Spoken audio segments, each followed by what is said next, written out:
ఈ దినపు దేవుని యొక్క మాట ఎజ్రా గ్రంథము 9వ అధ్యాయము 15వ వచనము.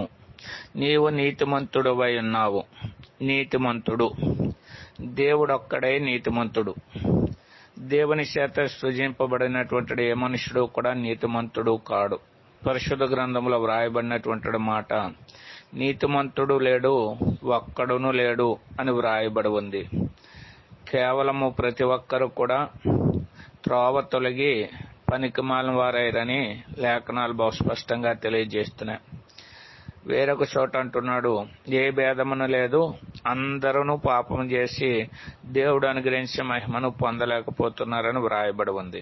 నేను పాపములో పుట్టినవాడను, పాపములోనే నా తల్లి నన్ను గర్భము ధరించింది అంటున్నాడు. కాబట్టి ఇట్టి స్థితి కలిగినటువంటి మానవులను నీతిమంతుడైనటువంటి దేవుడు తను మన కొరకు చనిపోయి మనలను నీతిమంతుడుగా చేసినటువంటి వాడు ఉన్నాడు. కాబట్టి పాపులమైన మనల్ని నీతిమంతులుగా చేసిన దేవుని వెంబడించి ఆయన ఇచ్చే మేలు పొందుదుముగాక.